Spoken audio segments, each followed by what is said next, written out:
Very good evening everybody. Good evening sir. आज हम लोग जो है हमारे सिविल इंजीनियरिंग का एक जो टॉपिक है, सर्वेइंग एंड लेवलिंग।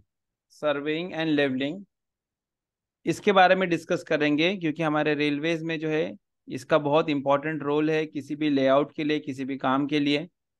तो इसके बेसिक कॉन्सेप्ट्स जो है हम लोग ज़रा देखेंगे। So let us start with first. सबसे पहले हम लोग इसकी डेफिनेशन पढ़ लेते हैं, सर्वेइंग की। सर्वेइंग की हम लोग डेफिनेशन पढ़ते हैं कि what is mean bye surveying. तो हमारा ये जो है बुक के अंदर ये मेंशन है, मैनुअल तो नहीं है इसकी कोई भी। What is it? Surveying is the art of determining the relative position of different objects on the surface of the earth. Surveying is the art, एक कला है। क्या चीज का? Determining the relative position of different objects on the surface of earth by measuring horizontal angle. देखो क्या करना है इसके अंदर, दो चीजें, रिलेटिव पोजीशन निकालना है किसी भी दो ऑब्जेक्ट का आपस में।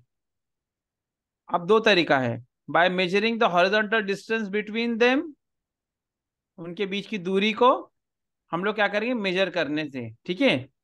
And by by preparing a map to any suitable scale, distance को मापेंगे, फिर मैप पे जो उसको एक स्केल के हिसाब से बनाएंगे, ठीक है। इसके अंदर क्या कर रहे हैं, in this discipline measurements are taken only in the horizontal plane. यानी कि मेजरमेंट हम लोग कहाँ लेते हैं, हॉरिजॉन्टल प्लेन में लेते हैं। सर्वेइंग के अंदर हमारा जो मेजरमेंट होता है किस में होता है, हॉरिजॉन्टल प्लेन में होता है, ठीक है। हॉरिजॉन्टल प्लेन में मेजरमेंट होता है। सर्वेइंग में क्या करते हैं हम लोग, देखो दो टर्मिनोलॉजीज है, surveying and levelling. Surveying and levelling, तो हम जो अभी पढ़ रहे हैं दैट इज सर्वेइंग, ओके। तो इसके अंदर हम क्या करते हैं, हम हॉरिजॉन्टल डिस्टेंस मेजर करते हैं। हम क्या करते हैं, measuring horizontal distance between two any two two objects, कोई भी दो चीजें हैं। जैसे कि अगर हम लोग यहाँ पे बात करेंगे, ये समझो, ये स्टेशन नंबर समझो, this is station number A and station number B. ये ए है, ये बी है, ठीक है। तो इसके बीच में हम क्या करेंगे, मेजरमेंट करेंगे। तो ये जो आर्ट है फील्ड पे लेते हैं, फिर बाद में इसको टू सुटेबल स्केल बनाना, that is nothing but survey. ये तो मैंने बिल्कुल सिंपल ले लिया, ये कई तरीके से हो सकता है। इसके अलावा इसके साथ में हम आमतौर पे सर्वेइंग ही कहते हैं, लेकिन इससे मिलता जुलता हमारा सर्वेइंग के अंदर एक और काम होता है, that is nothing but levelling.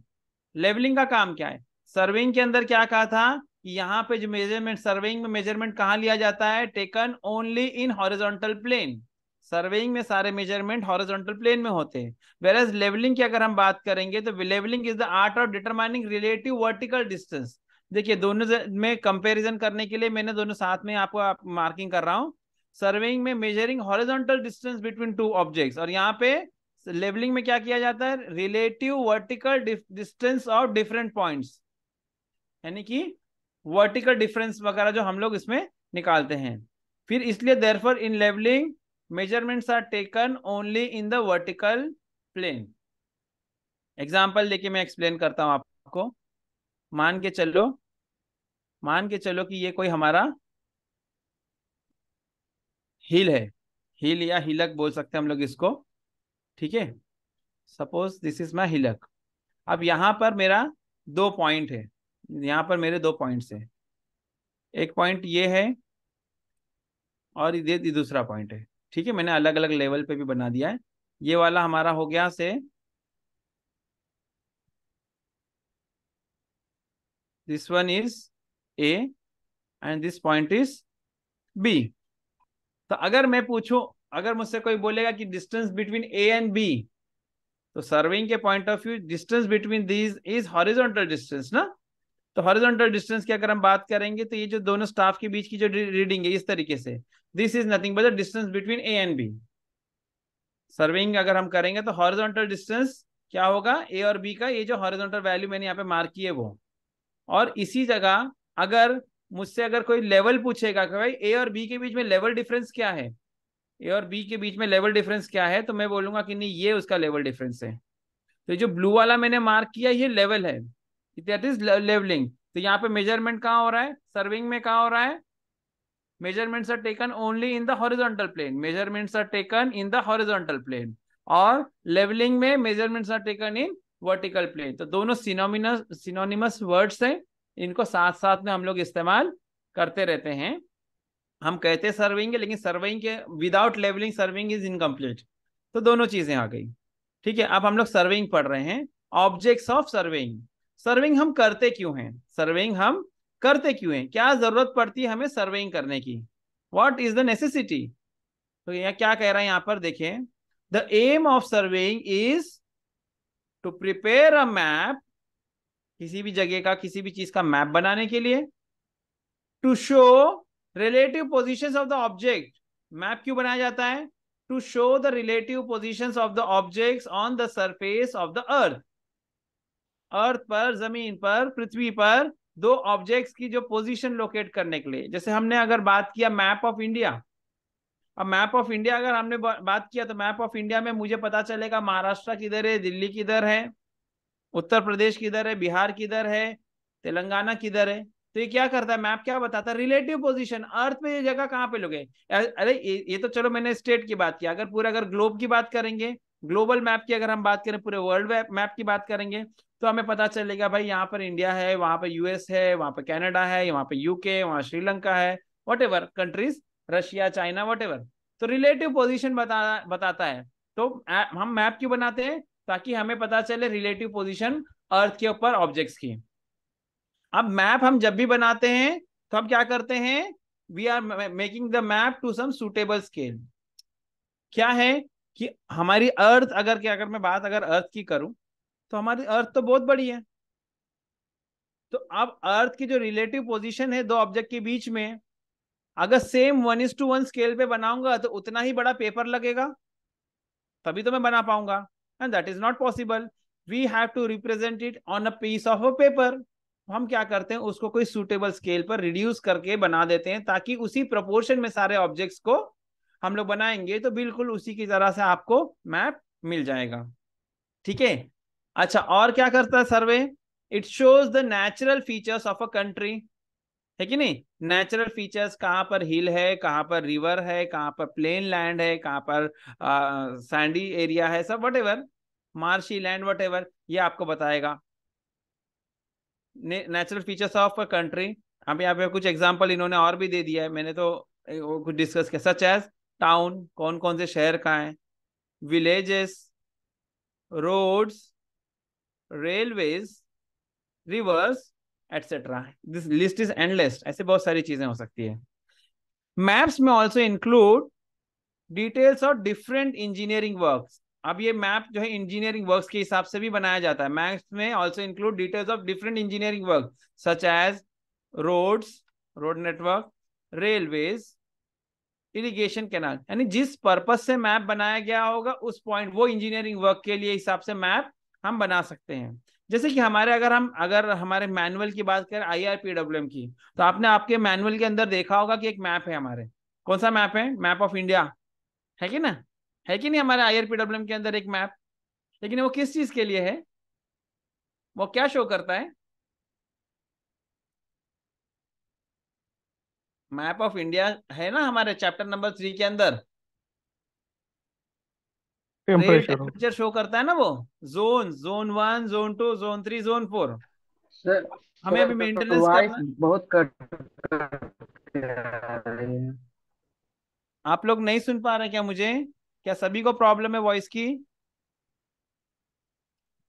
नहीं सर। ओके, तो आप अपना नेटवर्क बीच चेक में कर कई लीजिए बार प्लीज। कट रही है। ठीक है, आप अपनी तरफ से चेक कर लीजिए नेटवर्क, यार इट इज ओके। ठीक है, तो यहाँ पर बात जो हो रही है, अभी मैंने बात किया IRPWM के अंदर जो मैप है वो किस चीज के लिए है, रेल टेम्परेचर के आधार पे जो जोन्स में हमने अपने देश को 4 पार्ट में डिवाइड किया है उसके लिए। तो zone 1, zone 2, zone 3 and zone 4, है कि नहीं। तो उसके लिए है, तो जिस पर्पस के लिए हमको करना उसके हिसाब। अभी रेलवेज है हमारा, रेल नेटवर्क है, तो उसके लिए रेलवे का अपना मैप होगा, रेल नेटवर्क। रोडवेज वाले रोडवेज के लिए, इरिगेशन डिपार्टमेंट वाले इरिगेशन के पॉइंट ऑफ व्यू मैप बनाया जाता है। यानी जो पर्पज होगा उसके हिसाब से मैप बनता है। लेकिन इन सब के लिए बेसिक किस चीज से मैप्स बनाए जाएंगे, तो with the help of surveying, with the help of surveying only. अब उसी को थोड़ा और डिटेल में यूजेस ऑफ सर्विंग बता रहा है हमें। पहले कह रहा है सर्विंग में भी use for following various application for topographical map. Topography जो मैं डिस्कस कर रहा था ना अभी थोड़ा टाइम पहले, कहाँ पर हिल है, कहाँ वैली है, कहाँ रिवर है, कहाँ विलेज है, कहाँ टाउन है, कहाँ फॉरेस्ट है, ये सारी चीजें। नेक्स्ट है टू प्रिपेयर अ कडास्ट्रल मैप। देखिए टोपोग्राफी में नेचुरल फीचर्स पता चलती है। देखिए ये सब ये जो है ना एग्जाम में क्वेश्चन एक एक मार्क्स के आ सकते हैं। ठीक है, टोपोग्राफिकल मैप में क्या होगा, natural features, hill, valley, river, village, town, forest, whatever. Cadastral map क्या है, ये इंजीनियरिंग पॉइंट ऑफ व्यू होता है ये, है कि नहीं। अब ये बहुत ही हाईली इंजीनियरिंग की बात नहीं है, नेचुरली बाउंड्रीज ऑफ फील्ड, खेतों की जो बाउंड्री है, घर, प्रॉपर्टीज, है कि नहीं। यानी जो है लैंड मैनेजमेंट जैसा हम लोग बोल सकते हैं ना, कि जैसे तहसीलदार ऑफिस में आदमी कोई जाता है तो वो देखता है कि भाई ये जो है 7/12 उतारा वगैरह उसका नॉर्मली होता नहीं क्या, 7/12 एक्सट्रैक्ट वगैरह। तो उसके अंदर क्या होता है, उसके अंदर पता चलता है कि भाई पर्टिकुलर लैंड पीस किसके नाम पर है, इसके एडजेसेंट में ये प्रॉपर्टी है, वो प्रॉपर्टी नॉर्थ में ये, साउथ में ये, इसका घर है, उसका घर है, सर्वे नंबर लैंड का पड़ता है, वो कडास्ट्रल मैप हो गया हमारा। ठीक है, next to prepare an engineering map. Engineering purpose से we show the details of engineering works. ऐसे इंजीनियरिंग वर्क जैसे कि roads, railways, reservoirs, irrigation canals, etcetera, है कि नहीं। इंजीनियरिंग पर्पज के हिसाब से, जिस पर्पज के हिसाब से बनाएंगे सर्वे उस काम में आएगी। Next to prepare a military map.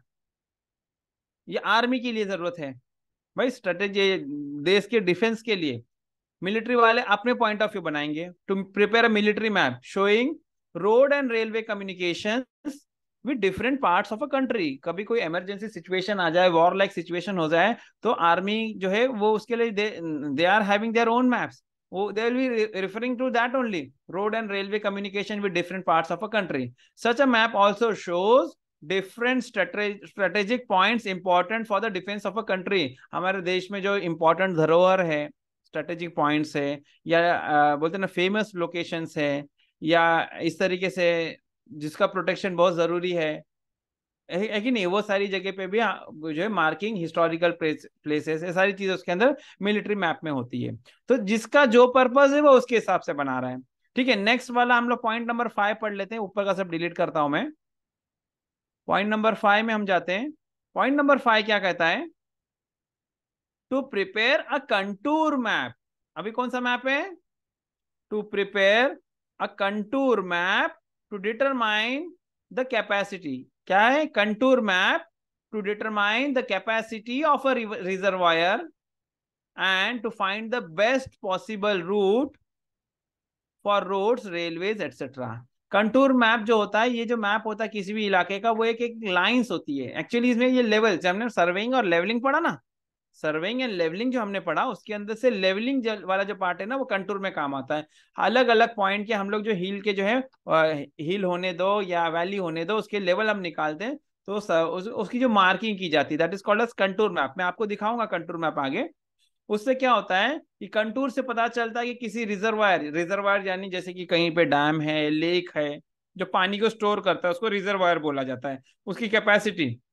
तो कंटूर मैप से हमको अंदाजा हो जाता है कैपेसिटी निकालने के लिए। इसी तरह से अगर रेलवेज या रोडवेज की अगर हम बात करें, रेलवेज या रोडवेज की अगर हम बात करें, तो हमारा जो हिल होता है ना, तो जैसे कि एग्जाम्पल के तौर पे मैं बनाता हूं यहाँ पर,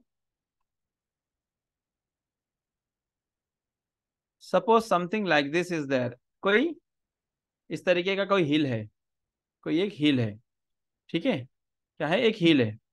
अब इस हिल पे से रोड को रोडवेज बिछाना है या रेलवेज बिछाना है।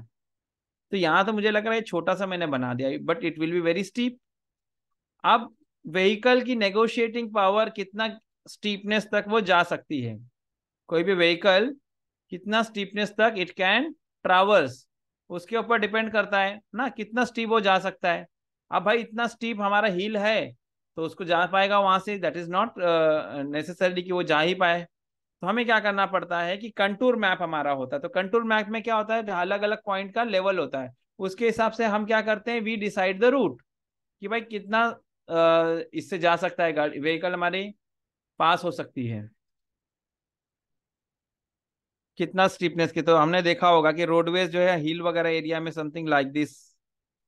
देखो I take some another colour, black में नहीं दिखेगा। तो ये मेरा स्टार्टिंग पॉइंट है, तो मैं कैसा करूंगा, चलो भाई यहाँ से ऐसा जाएंगे, हिल के इधर जाएंगे, इधर जाएंगे, इधर जाएंगे, इधर जाएंगे, इधर जाएंगे, एंड वी रीच्ड, है कि नहीं? ऐसा करते ना, तो ये क्या किया हमने, इसको फ्लैट कर दिया। तो ये कंटूर मैप की सहायता से ही हम रोड डिसाइड कर, ऐसे हमारा रेलवे का भी है। अब रेलवे जो है थोड़ा सा इतना भी जो फ्रीक्वेंट टर्न नहीं ले पाएगी, तो हो सकता है कि रेलवेज के अंदर में क्या करना पड़ेगा हमें, यहाँ पर थोड़ा सा इसको और दूर लेना पड़ेगा। इसको हिल को पीछे से घुमाएंगे हम लोग, उधर से आएंगे, फिर ऐसा जाएंगे। रेलवे इतना नेगोशिएट नहीं कर पाती, तो रूट लंबा भले हो जाएगा, लेकिन ये कंटूर मैप से ही ये हो पाता है। ये हो किस वजह से पा रहा है? With the help of contour map only, with the help of contour map only we are able to do it. ठीक है। नेक्स्ट पॉइंट हमारा है to prepare geological map showing areas including underground reservoir. Geological, जब बात करते हैं geology की, तो ये जमीन के अंदर की चीजों के बारे में बात करता है। जियोलॉजी, जियोलॉजिकल मैप जो होता है जमीन के अंदर का हिस्सा होता है। उसके अंदर अंडरग्राउंड रिजर्वायर, स्ट्राटा का लोकेशन, वाटर टेबल किधर है, ये सारी की सारी चीजें उसके अंदर, सॉइल क्या डिफरेंट टाइप्स ऑफ लेयर्स, ये सारी चीजें। तो जियोलॉजिकल मैप बनाने में भी सर्वेइंग काम कर सकते हैं। इसी तरह से आर्कियोलॉजिकल मैप, बोलते ना आर्कियोलॉजी का, आर्कियोलॉजी जो पुराने हिस्टोरिक जो एंशियंट चीजें होती है, उनसे रिलेटेड चीजें, मॉन्यूमेंटल स्ट्रक्चर्स, या फिर उसका पुरानी हिस्ट्री क्या थी, जैसे हड़प्पा कल्चर, मोहनजोदड़ो कल्चर, ये सब आर्कियोलॉजिकल डिपार्टमेंट वाले करते हैं ना। एएसआई है ना हमारे यहाँ पे इंडिया में, एएसआई, तो वैसा ही। ठीक है। फिर बाद में इसको उन्होंने और डिवाइड करके रखा है। ठीक है, मैं थोड़ा थोड़ा सरसरी तौर पे जाऊंगा, बहुत डिटेल में नहीं जाऊंगा। लैंड सर्वेइंग, अभी इन्होंने क्या कर दिया, फर्दर उसको लैंड सर्वेइंग में डिवाइड कर दिया। तो लैंड सर्वेइंग के अंदर पे आपने, फिर लैंड सर्वेइंग में टोपोग्राफिकल सर्वे, नेचुरल फीचर्स के लिए कडास्ट्रियल सर्वे, जैसे मैंने आपको बताया था ना कि डिटरमाइन बाउंड्रीज, सिटी सर्वे, है कि नहीं, सिटी के अंदर लोकेट द प्रीमाइसेस, कौन सी जगह, कौन लोकेशन कहाँ है, सड़कें किधर है, water supply, sanitary supply system के लिए सिटी सर्वे, इंजीनियरिंग सर्वे जैसे रोडवेज, रेलवेज, ये सब के लिए। इस तरीके से लैंड सर्वे है। लैंड सर्वे के अंदर इतनी सारी चीजें आ गई आपकी। नेक्स्ट आगे बढ़ते हैं हम लोग। General principle of surveying. देखिए ये, अब ये क्वेश्चन एग्जाम में आता है। ठीक है, जनरल प्रिंसिपल ऑफ सर्वेइंग, इससे रिलेटेड क्वेश्चन मैंने कई बार एग्जाम में देखे हैं। ठीक है, जनरल प्रिंसिपल्स ऑफ सर्वेइंग, ये जो पहला चैप्टर जो मैं आपको पढ़ा रहा हूँ सर्वेइंग का, बहुत डिटेल में तो नहीं जाएंगे हम लोग, लेकिन ये फर्स्ट चैप्टर में जो मैं पढ़ा रहा हूँ ना, ये काम की चीजें हैं। हमारे नायर के पेपर में भी आई गेस मुझे लगता है कि ये क्वेश्चन आ चुका है, जनरल प्रिंसिपल्स ऑफ सर्वेइंग। तो दो अप्रोच हो सकता है सर्वेइंग का। ठीक है, एक हो सकता है to work from whole to the part, एक हो सकता है to work from whole to the part, और दूसरा हो सकता है, यहाँ पे इसमें लिखा नहीं, मैं लिख के बताता हूं, to work from part to whole, to work from part to whole. दूसरा एस्पेक्ट क्या हो सकता है हमारा, to work from part to whole, work whole to part and part to whole. इसको समझना पड़ेगा, सर्विंग का प्रिंसिपल है ये, क्या है, work from whole to part और पार्ट टू होल। तो ये मैं इसको एक्सप्लेन करता हूं आपके कि यहाँ पे क्या कहना चाह रहा है ये work from whole to part, part to whole, what is it exactly. Sorry,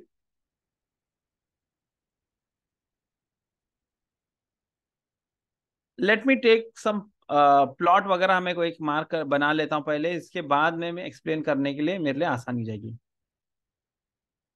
suppose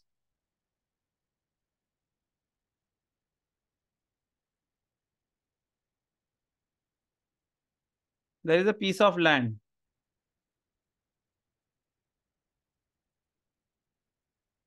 ऐसी मैंने टेढ़ा मेढ़ा कुछ तो बना दिया।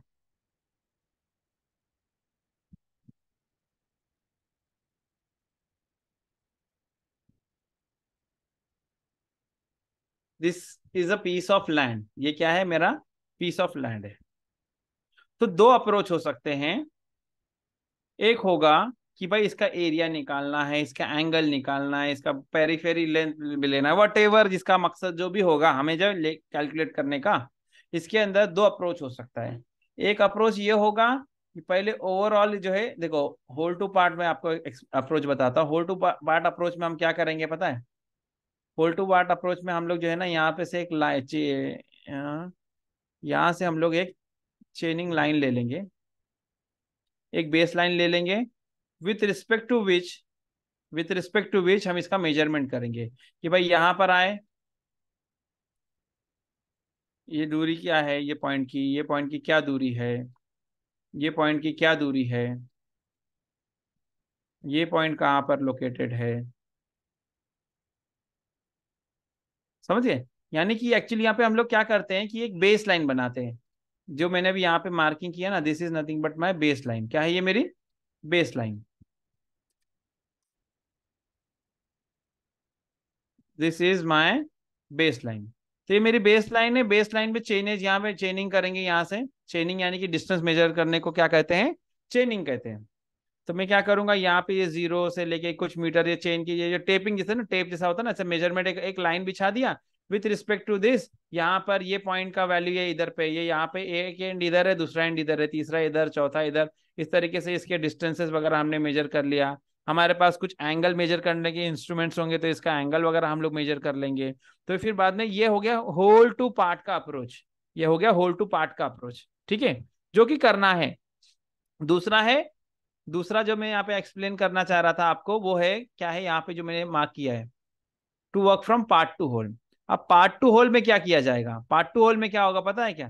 पार्ट टू होल के अंदर जैसे कि मैं थोड़ा सा इसके ऊपर ओवरराइट कर, चलो इसी में मैं कोशिश करता हूँ। पार्ट टू होल में हम ऐसा करेंगे कि चलो पहले मैं क्या करूंगा, पहला वाला डब्बा लिया मैंने, ठीक है, फर्स्ट वाला मैंने लिया, और मैं क्या करता हूँ, ये ट्रायंगल है ना, ये पार्ट समझो, ये पार्ट का जो मैंने एरिया मेजरमेंट किया, इसका एंगल निकाला। फिर बाद में यानी कि ये एक हो गया। फिर बाद में मैं दूसरे वाले में गया, दूसरे वाले में गया, दूसरे वाले का ये एरिया ले लिया, इसका डायमेंशन, एंगल, वटेवर। मैं सिर्फ अप्रोच आपको बताना चाह रहा हूँ कि ये क्या है, कच्चा पक्का बन गया गलती से। ठीक है, ये दूसरा हो गया। फिर तीसरा लेना है,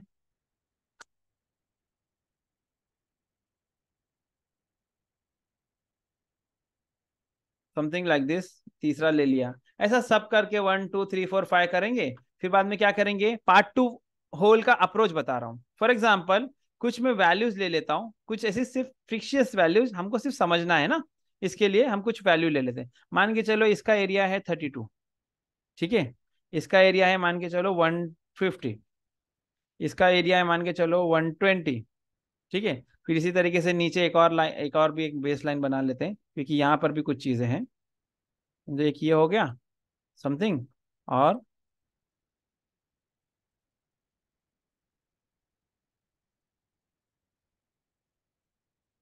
ठीक है, तो ये हो गया 4 नंबर, और ये हो गया समझो 5 नंबर। ठीक है, 1 2 3 4 5 सबकी मैं कुछ ना कुछ वैल्यूज लिख रहा था जैसे, है कि नहीं? इसका मैंने लिख लिया समझो 280, और इसका मैंने लिख दिया मान के चलो कि 48 है, कुछ भी ऐसी लिख दिया हमने वैल्यू।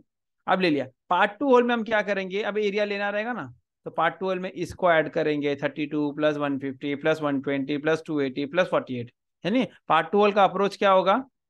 पार्ट टू होल का अप्रोच क्या होगा? 32 प्लस 150 प्लस 120 प्लस 280 प्लस 48। ठीक है, पार्ट टू होल का अप्रोच क्या है? ये सारे के सारे को इंडिविजुअली, इनका पूरा हमने एरिया, मान के चलो एरिया निकालना था हमको, तो एरिया हमने कैलकुलेट किया और उसको हमने जोड़ दिया। उसके बाद में जो भी आंसर आएगा हम वो ले लेंगे। This is part to whole का अप्रोच। अब ये पार्ट टू होल का अप्रोच में क्या है, पार्ट टू होल के अप्रोच में क्या प्रॉब्लम है, मैं ये बताना चाहता हूँ आपको। इस पार्ट टू होल के अप्रोच के अंदर मान के चलो इसके अंदर एक आधा एंगल हमने गलत मेजर कर लिया, या रीडिंग कुछ गलत हमने ले ली, तो ये एरिया मेरी गलत हो गई। ठीक है, फिर यहाँ पर कुछ एरर आएगा, ट्राइंगल वाले 1 वाले में कुछ एरर आ जाएगा मेजरमेंट में, इसी तरह से 2 वाले में थोड़ा एरर आएगा, 3 में फिर एरर आएगा, 4 में फिर कुछ एरर आ रहा है, 5 में फिर कुछ एरर आ रहा है। तो क्या होता है कि पार्ट टू होल अप्रोच में प्रॉब्लम क्या है बताता हूं। Error gets accumulated. क्या हो जाता है? Error gets accumulated. Part to whole के अप्रोच में क्या आता है, एरर जो है एक्यूमुलेट होते चला जाता है, कि यानी कि हर बार थोड़ा थोड़ा थोड़ा थोड़ा थोड़ा थोड़ा एरर होता है, और एरर ये जो है बढ़ते चला जाता है। ठीक है, तो दिस इज नॉट लाइक हम बोल सकते हैं कि ये हमको नहीं करना है, पार्ट टू होल सर्वेइंग में नहीं करना है। मैंने आपको एक्सप्लेन किया अभी, लेकिन इसको नहीं करना है। तो करना क्या है, होल टू पार्ट करना है। क्या करना है, होल टू पार्ट, जो मैंने आपको पहले बताया था ना बेस लाइन बना के। तो होल टू पार्ट में क्या होता है कि अगर होल टू पार्ट आप करेंगे तो पहले बाहर का एरिया पूरा ट्रावर्स कर लो, फिर अंदर के उसमें डिटेल करो, तो मुझे ओवरऑल पता रहेगा। अब उसके अंदर मान के चलो, अभी जो मैंने डायग्राम बनाया था पीछे का, मैं थोड़ा सा अंडू करके लेके चलता हूँ आपको। ठीक है, पुराना डायग्राम हमारा ये, ओके। इस डायग्राम के अंदर ये होल टू पार्ट के अंदर क्या है, जैसे इस ट्रावर्स का मैंने कुछ नाम रख दिया, say A, sorry, A, this traverse is A B. Bore हो रहे होंगे आप लोग शायद कुछ लोग, लेकिन जिसके इट इज इम्पोर्टेंट। अब इसका नाम हमारा ट्रावर्स का पड़ गया, traverse A B C D E F ए।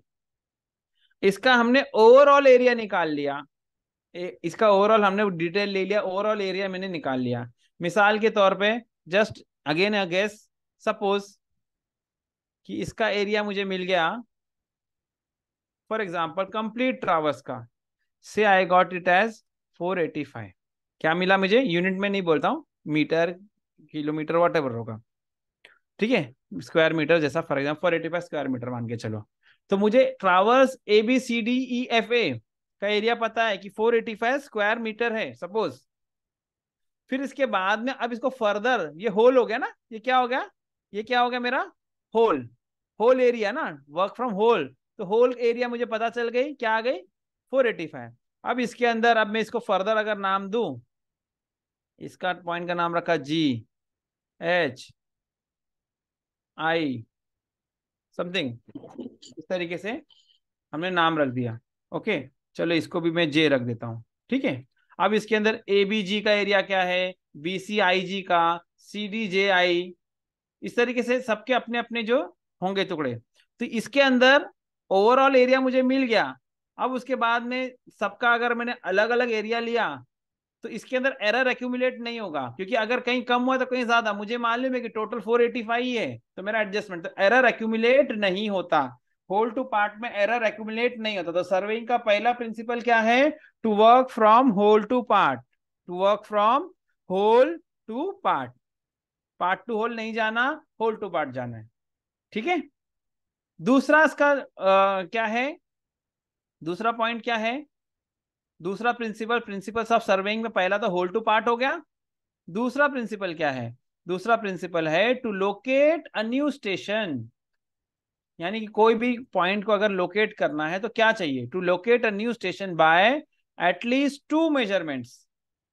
कोई भी पॉइंट को लोकेट करना है तो मुझे 2 मेजरमेंट लगेंगे, चाहे वो लीनियर हो, चाहे वो एंगुलर हो, चाहे दोनों का कॉम्बिनेशन हो, लेकिन कहां से लेंगे, from fixed reference point, from fixed reference point. ठीक है, फ्रॉम फिक्स्ड रेफरेंस पॉइंट। मैं जरा इसको स्क्रीन को क्लियर करता हूं, फिर आपको एक्सप्लेन करता हूं यहां क्या कहा जा रहा है।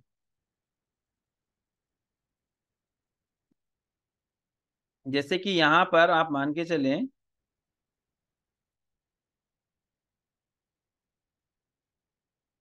कोई स्ट्रक्चर है, 2 स्ट्रक्चर्स है, ठीक है।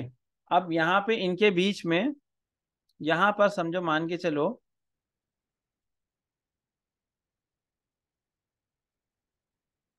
मान के चलते हैं कि यहाँ पर कोई एक ट्री है, समथिंग लाइक दिस। यहाँ पर क्या है, कोई ट्री है। अब ये जो ट्री है ये कहाँ पर कितना दूरी पर है, इसको लोकेट करना है। सपोज ये ट्री को लोकेट करना है, ठीक है। तो इसको लोकेट करना है, तो मैं इसका समझो थोड़ा सा मैं छोटा कर देता हूँ इसको,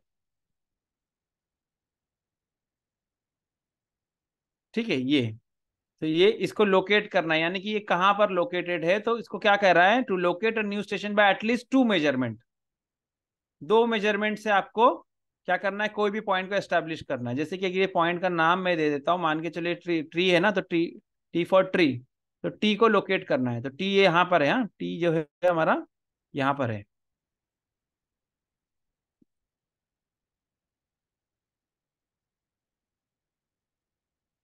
this is my point T, इसको लोकेट करना है मुझे।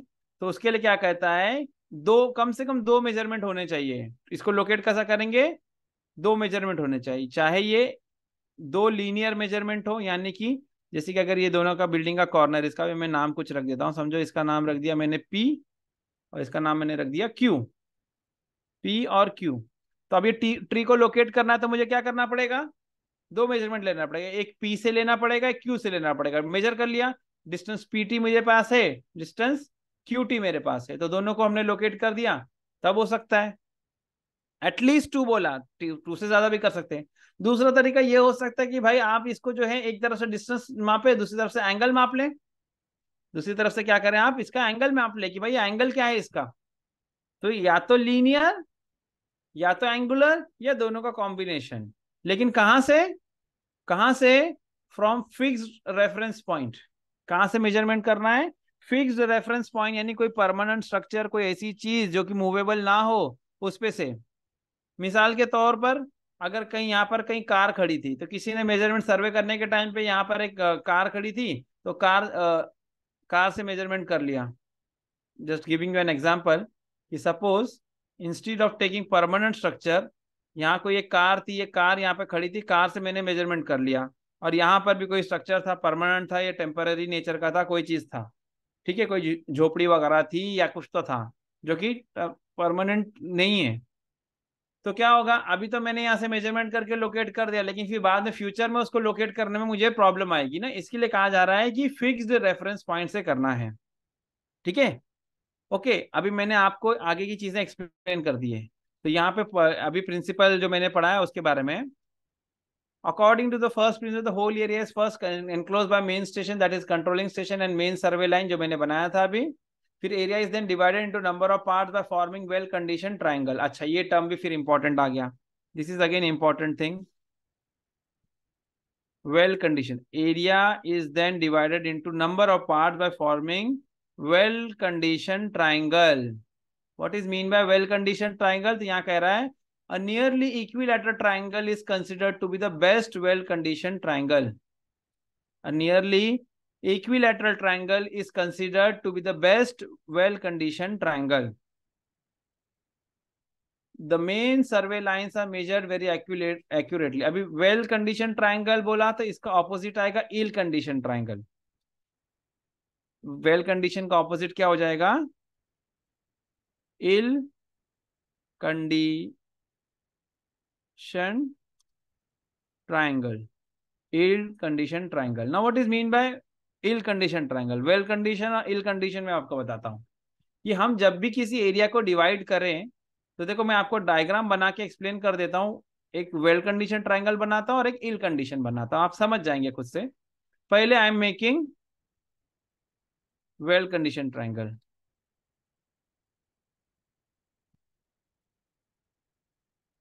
ये भी वेल कंडीशन ट्राइंगल है। इसके अलावा एक और बनाता हूं,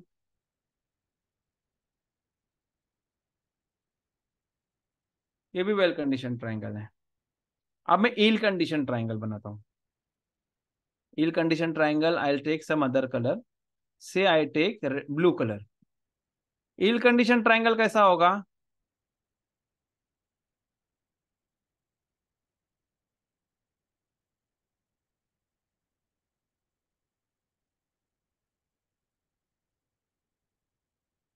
ये इल कंडीशन ट्राइंगल है। क्या है आपको समझ में आएगा अभी। जैसे कि ये वाला केस ले लो, ये वाला केस, इसके अंदर आपका एंगल मेजर करना, दोनों तरफ से डिस्टेंस मेजर करना आसान है। और ये जब दोनों लाइनें आपस में क्रॉस होगी, जब दोनों लाइन आपस में क्रॉस होगी, तो you will get a fix point. Like मैं यहाँ पे थोड़ा सा हाईलाइट करके बनाता हूँ। अगर इस एंड की अगर मैं बात करूँ ना, अगर मैं इस एंड की बात करूँ, ये जो पॉइंट है इसकी अगर मैं बात करूँ, तो यहाँ पर मैंने क्या किया, ये मेरी ये लाइन है, सॉरी, इसी को मैं यहीं पर हाईलाइट कर देता हूँ, सबसे बेस्ट होगा। आई एम एक्सटेंडिंग इट, और यहाँ पर एक रेड कलर ले लेता हूँ। दोनों एक दूसरे को जहां पे इंटरसेक्ट करेंगे, क्रॉस करेंगे, तो ये एक पॉइंट लोकेट करना ये आसान है। लेकिन अब दूसरा केस यहाँ पे ले लो, इल कंडीशन में, ये भी ऊपर वाला भी वेल है। अब इल कंडीशन में ले लो, मैं यहां से लोकेट कर रहा हूँ ये पॉइंट, और एक और पॉइंट में लोकेट कर रहा हूँ यहां से। आप देखिए इसको गौर से अगर, तो यहाँ पे एक सिंगल पॉइंट लोकेट करना आसान है, लेकिन यहाँ पे सीरीज ऑफ पॉइंट्स है। यानी कि ये जो मैं मार्किंग करता हूँ एक न्यू कलर से, तब आप समझ पाएंगे मैं क्या कहना चाह रहा हूँ। What I am trying to tell is like, अब मैं मार्किंग कहाँ लूँ, यहाँ लूँ, यहाँ लूँ, यहाँ लूँ, यहाँ लूँ, कहाँ लूँ? यहाँ पर आसान है, यहाँ पर मार्किंग लेना जरा आसान है। यहाँ पे इसको बीच में आप कहीं पर भी ले लेंगे, यहाँ पे ज्यादा पॉइंट जो है लोकेट करना मुश्किल नहीं है। लेकिन यहाँ पर ये देखो पूरा एक क्या कहते हैं, हमारा डायमंड शेप होता है ना, डायमंड शेप की तरह इसके अंदर पूरा टेरिटरी है। इतनी बड़ी जगह, इतनी बड़ी जो जगह है, इसके बीच में कहीं पे भी आ सकता है। तो ईल कंडीशन ट्रायंगल में यही होता है। और दूसरी बात, ये तो लोकेट करना पॉइंट मुश्किल है, प्लस ये एंगल भी जो है इसका क्या होगा, मेजर करना भी हमारे लिए मुश्किल हो जाता है। ठीक है, तो ईल कंडीशन ट्रायंगल हमारा नहीं होना चाहिए। तो ट्रायंगल कैसा होना चाहिए? वेल कंडीशन ट्रायंगल, यानी जिसकी डिस्टेंस आसानी से मापी जा सके, एंगल आसानी से मापे जा सके, और एक नया स्टेशन को एस्टेब्लिश करना जो है हमारे लिए आसान हो जाए। अब उसमें उन्होंने कहा है कि इक्विलैटरल ट्रायंगल, मेरा भी ये इक्विलैटरल ट्रायंगल तो नहीं है। इक्विलैटरल ट्रायंगल यानी कि ऐसा ट्रायंगल जिसके तीनों साइड्स बराबर हो। तो क्या कह रहा है कि इक्विलैटरल ट्रायंगल, अ नियरली इक्विलैटरल ट्रायंगल, जैसे मैंने बनाया ना, नियरली है ना, ये एग्जैक्ट तो नहीं है, नियरली है। तो कह रहा है कि a nearly equilateral triangle is considered to be the best well condition triangle. ठीक है, nearly equilateral triangle is best well condition triangle. ठीक है, अब मैंने जो आपको बताया था ना, whole to part, part to whole का, जो मैंने आपको पहले ही एक्सप्लेन कर दिया, वो यहाँ पर देखिए इसमें लिखा हुआ है। होल टू पार्ट के बारे में लिखा है। The purpose of this process of working is to prevent accumulation of error during this procedure. If there is any error in the measurement of any side of a triangle, कुछ अगर error हो भी जाए तो क्या होगा, then it will not affect the whole work. Whole to part से करेंगे तो एक आधे में फर्क भी पड़ेगा, तो होल पूरे काम पे इसका कुछ असर नहीं आएगा। और the error can always be detected and eliminated. तो इसमें फायदा क्या होता है, होल टू पार्ट में एक पर्टिकुलर लाइन का मेजरमेंट में गलती हो गया, एंगल चाहे वो लीनियर हो चाहे एंगुलर हो, तो उसका असर दूसरी जगह पर नहीं पड़ता। और दूसरी बात, जो एरर है उसको डिटेक्ट करके हम बाद में एलिमिनेट कर सकते हैं। फिर बाद में नेक्स्ट अप्रोच वो बता रहा है पार्ट टू होल, मैंने देखा नहीं, यहाँ पे नीचे सब लिखा हुआ है। नेक्स्ट वो पार्ट टू होल के बारे में बता रहा है। कि पार्ट टू होल में क्या कह रहा है, पार्ट टू होल में क्या कह रहा है, पार्ट टू होल में कहा जा रहा है, if the reverse process that is from part to whole is followed, what will happen, then minor errors in measurement will be magnified। minor error क्या magnified होते, multiplied चल जाएंगे। in the process of expansion and stage will come, एक stage आएगा, a stage will come when these error will become absolutely uncontrollable। फिर क्या हो जाएगा, वो error जो है absolutely uncontrollable हो जाएगा। आई बात समझ में? ठीक है, और सेकेंड पॉइंट भी मैंने एक्सप्लेन कर दिया है, देख लेते हैं।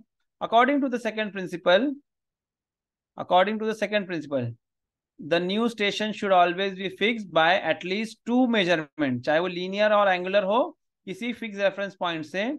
लीनियर मेजरमेंट का मतलब क्या है, horizontal distance measured by chain और या टेप।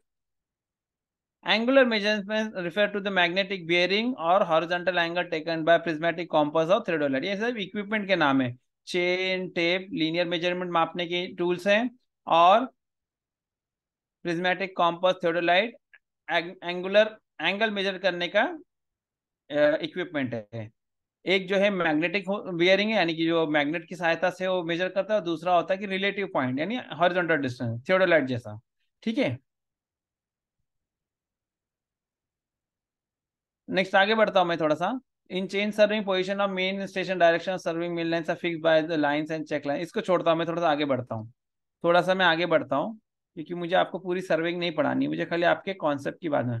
अब लीनियर मेजरमेंट यानी कि दो पॉइंट के बीच की दूरी को मापने का तरीका क्या है? तो सबसे बेसिक तरीका है पेसिंग। सबसे बेसिक तरीका क्या है? पेसिंग, बाय पेसिंग और स्टेपिंग। यानी for rough and speedy work distances are measured by pacing, यानी that is by counting the number of walking steps of a man, यानी कि कितना कदम। अरे कई बार लोग बात बात में हम बोलते हैं ना, स्टेशन से बिल्कुल करीब है, अरे 2 कदम की दूरी पर है कि नहीं? ऐसा बात करता है ना आदमी, कि आजकल तो किलोमीटर मीटर और ये सारी चीजें आ गई है, नहीं तो पहले आदमी क्या बोलता था, अरे 10 मिनट का भी रास्ता नहीं है, 5 मिनट का भी रास्ता नहीं है, बोलते ना हम लोग। या कभी ये भी बोलता है, अरे 4 कदम दूर है, 2 कदम दूर है, स्टेशन से ज्यादा दूर नहीं है। कन्विंस ना हम लोग करते ना ऐसा। तो वो यहाँ पे कदम यानी भी स्टेप्स के हिसाब से। तो पहला पेसिंग है, सर्विंग का बेसिक तरीका लीनियर मेजरमेंट के लिए। तो पेसिंग है जिसमें क्या कहते हैं, distances are measured by pacing, that is by counting the number of walking steps of a man. The walking step of a man is considered as, अब इन जनरल में यहाँ पे समराइज कर दिया कि किसी भी आदमी का आमतौर पे वॉकिंग स्टेप कितना होता है, 2.5 फुट या 80 सेंटीमीटर तक होता है। The walking steps of a man is considered as 2.5 feet और 80 सेंटीमीटर। अब अगर एग्जाम में पूछेगा तो आप ये बता सकते हैं कि भाई वॉकिंग स्टेप में जो है एक स्टेप कितना होता है, तो 2.5 फुट या 80 सेंटीमीटर। दिस मेथड कब ये कब यूज करते हैं? This method is generally employed in reconnaissance survey of any project. What is mean by reconnaissance survey? Reconnaissance survey यानी कि किसी भी एरिया का एक रफ एस्टिमेट लेने का सर्वे है, जो नेचुरल फीचर्स वगैरह हम लोग देखते हैं, एक अंदाजा लगाते हैं, दैट इज कॉल्ड एज रिकॉग्नाइजेंस सर्वे। ठीक है? जैसे कि अगर मैं साइट पर काम करने के लिए जाता हूँ, काम करने के पहले मैं पूरा एक अंदाजा नजरों से लगा लेता हूँ। जैसे कि अगर मुझे अगर अगर मैं पीवे डिपार्टमेंट से हूँ, तो मैं अंदाजा लगा लूंगा कि आज अपने को क्या काम करना है, फला फला किलोमीटर में डाउन लाइन में मान के चलो मुझे जाके वहां पर स्लीपर बदली कराना है। अब स्लीपर बदली कराना है, मान के चलो कि ये जो है बीच की कोई लाइन है, मल्टीपल लाइन सेक्शन है, बीच की लाइन है, तो बीच की लाइन है, यहाँ पे से स्लीपर बदली करना है। तो मेरे दिमाग में प्लानिंग आएगी कि भाई ठीक है, नई स्लीपर किधर रखेंगे, ये इधर रहेगी, पुरानी स्लीपर में गाला खोदेंगे, मिट्टी कहाँ जाए, बलाश कहाँ डालेंगे, ये इधर जाके डालेंगे। फिर बाद में उस स्लीपर को निकालेंगे कैसा, ये लाइन की तरफ से निकालेंगे, वो लाइन की तरफ से निकालेंगे, वो एक हमारा एक तरीका हो जाएगा। फिर निकाल के पुरानी स्लीपर कहाँ रखेंगे, नई स्लीपर कैसा रखें, दैट इज एक हमारा रफ प्लानिंग होता है ना, that is nothing but reconnaissance survey. एक अंदाजा ले लेना, तो उससे फिजिबिलिटी अपने को पता चल जाती है। ठीक है? नेक्स्ट हम लोग आगे बढ़ते हैं। दूसरा तरीका क्या है? एक तो हो गया स्टेप से चलना बाय पेसिंग। दूसरा तरीका क्या है? पैसोमीटर। यानी कि पैसोमीटर क्या होता है? ये एक डिवाइस होता है जो नंबर ऑफ स्टेप्स को काउंट करता है। अब मैं अपने स्टेप्स चलू भी, स्टेप्स को भी काउंट करो तो दो काम हो जाता है। पैसोमीटर क्या करता है हमारा? A small instrument just like a stop watch. ये क्या होता है? घड़ी की तरह से होता है, स्टॉप वॉच की तरह होता है। The pesometer is used for counting the number of steps automatically by some mechanical device. pesometer सिर्फ हमारी इतनी मदद करता है, चलना हमें ये, लेकिन हमने कितने स्टेप चले वो पता चल जाता है। आजकल तो पता चलता है ना, स्मार्ट वॉचेस वगैरह है, उसके अंदर होता है ये सब चीजें। इट ऑफर्स एंड, हमारे मोबाइल में भी होता है, it offers an improvement over the normal pacing method when a very long distance, जब बहुत ज्यादा पार्ट होगा मेजर करने का, तो उस टाइम पे काम है। When very long distance is to measure and when it becomes very tedious to count and extremely difficult to remember number of steps. Count करना एक अलग काम, फिर याद करोगे अरे किधर तक चला था, तो वहां पर पैसोमीटर। तो पहला हमारा था पहला वाला क्या था हमारा? स्टेपिंग या बाय पेसिंग, और दूसरा पैसोमीटर। पैसोमीटर में है वही तरीका, लेकिन वहां पे स्टेप्स को काउंट करने के लिए कोई मैकेनिकल डिवाइस हमारे पास होगा, मैकेनिकल या इलेक्ट्रॉनिक।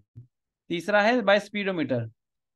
हमारी व्हीकल्स होती है, उसके अंदर स्पीडोमीटर होता है ना, तो वो क्या करती है, जिस सोर्स से आपने स्टार्ट किया जर्नी करना, डेस्टिनेशन तक गए, तो पूरा का पूरा जो है आपके पास किलोमीटर आपके सोर्स का है, स्टार्टिंग पॉइंट का है, एंडिंग पॉइंट का है, डिफरेंस निकाल लिया, तो वहां पर हमारा एक स्पीडोमीटर करके होता है। तो वो भी एक तरीका है मेजरमेंट का।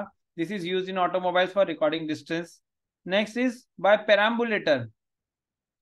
Next is by perambulator. What is it? It is a wheel fitted with a fork and handle. The wheel is graduated and shows the distance per revolution. This is a dial which records the number of there is a dial which records number of revolution, thus the distance can be ascertained. यानी कि पेराम्बुलेटर जो हमारा होता है वो something इस तरीके का होगा, और इसके अंदर से लेट अस से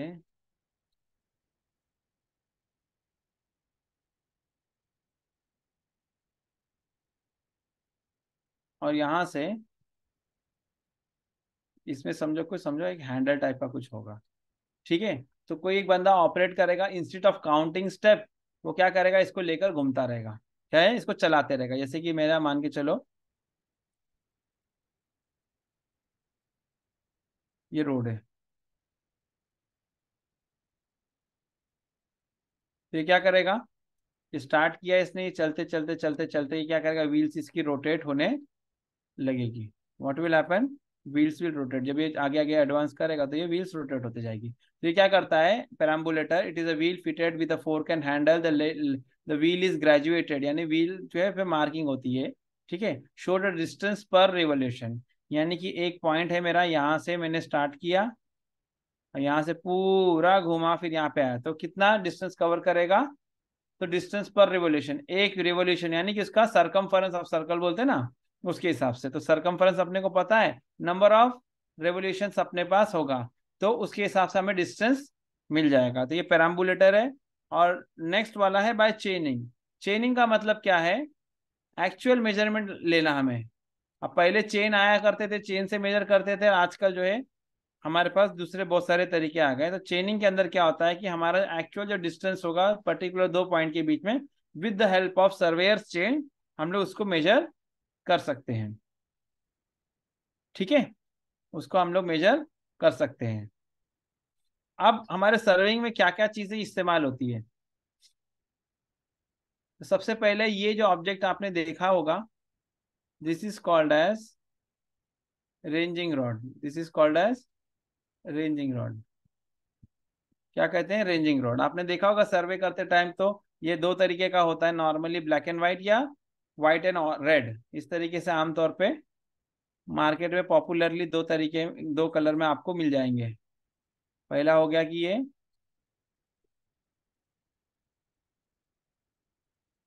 इस तरीके से इसका ब्लैक एंड व्हाइट हो सकता है, या दूसरा ऐसा भी हो सकता है,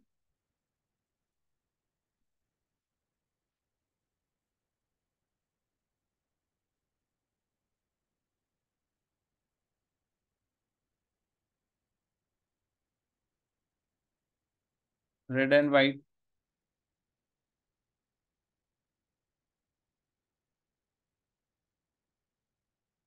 समथिंग लाइक दिस।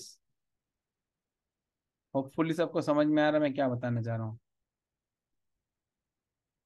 लेकिन समथिंग लाइक दिस, इस तरीके से। तो ये हमारा क्या है, इसको क्या कहते हैं हम लोग, we call it as ranging rod. जो मैंने अभी ये मार्क किया, ये क्या था हमारा, रेंजिंग रॉड। तो ranging rods which are use for ranging the process of making a line straight is known as ranging rod.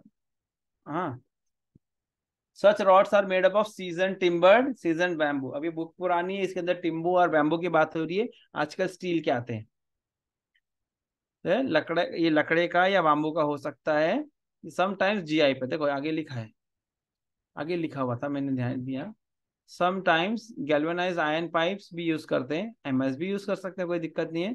Diameter इसका फिक्स है, रिंगिंग रॉड का डायमीटर कितना होगा, 25 mm, and are also use as ranging rod, ठीक है। They are generally circular in section, diameter 25 mm and length 2 metres. Ranging rod की diameter 25 mm और लंबाई उसकी 2 मीटर्स।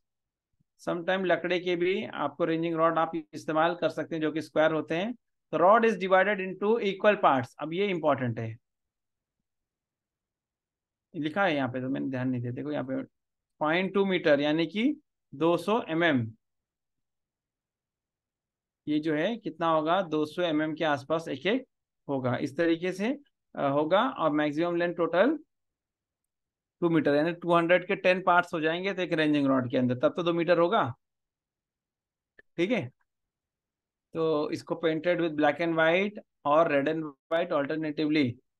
कलर डिफरेंस इसलिए रखा जाता है ताकि दूर से आपको दिखाई दे कि वहां पे रेंजिंग रॉड है, वहां पे कोई हमारा बंदा जो है वहां पर रेंजिंग रॉड लेकर खड़ा है। विजिबिलिटी के point of view this colour coding is done. Next हमारा जो है, नेक्स्ट इज चेन। नेक्स्ट क्या है? चेन।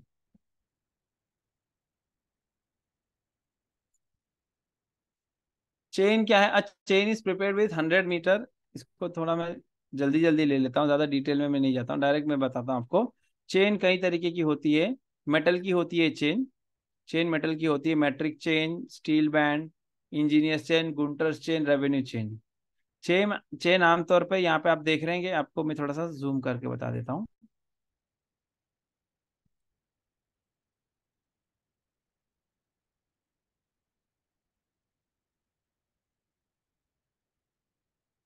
ठीक है, ये चेन को ना जीआई की होती है, नॉर्मली की गैल्वेनाइज आयन की होती है।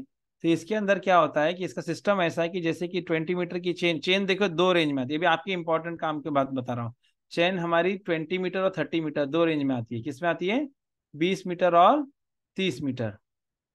सर्वेयर्स चेन आज की तारीख में जो चलती है, एक 30 मीटर की चलती है और एक 20 मीटर की। ये चेन का कंस्ट्रक्शन कैसा है, इसको जरा मुझे आपको एक्सप्लेन करना था।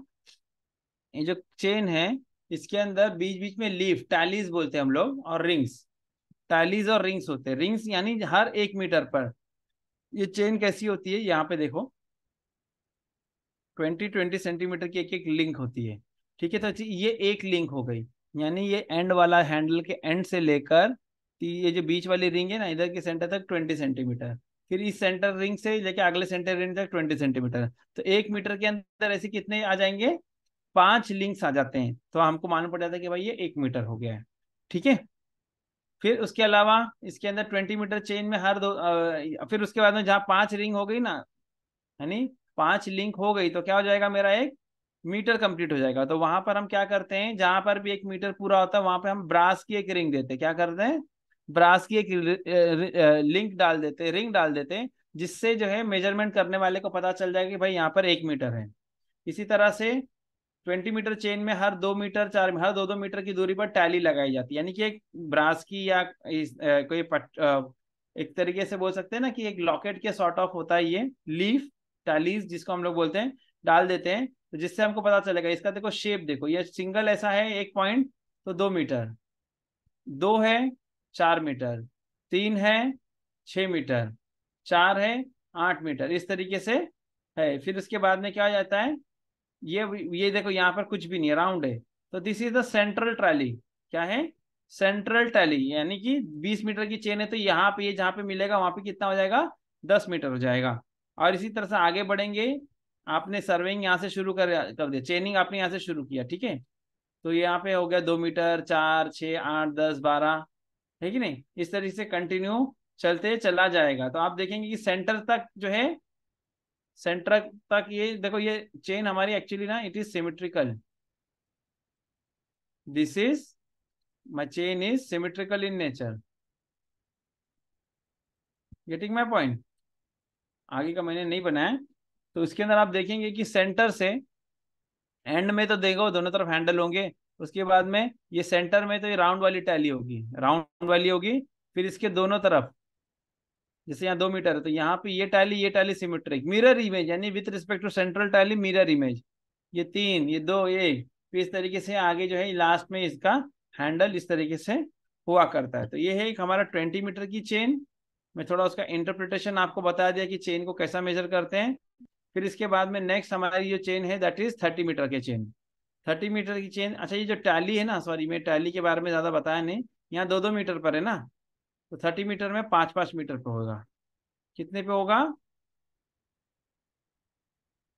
30 मीटर की जो चेंज होगी उसके अंदर ब्रास रिंग हर 1-1 मीटर पर होगी, और हर 5 मीटर के बाद में इस तरीके से टैलीज लगाई गई होगी। यहाँ पर भी वही कॉन्सेप्ट है, 5 मीटर पे ये पॉइंटेड है, फिर 10 मीटर पे 2 पॉइंट, यानी कि 5 2 10, ये 5 3 15। फिर 15 होने के बाद में फिर बाद में रिड्यूस होते हुए अगले पॉइंट पर चला जाएगा। हर मीटर पे एक एक रिंग हमको डालनी है। तो एक ये चेन हमारी हमने पढ़ ली। Next is engineers chain, Gunter's chain, revenue chain. आपके काम का नहीं है ये।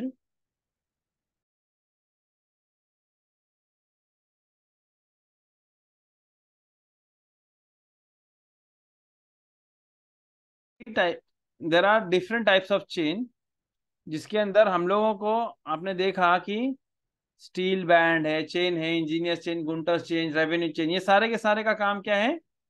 आपको डिस्टेंस मेजर करके देना। ठीक है।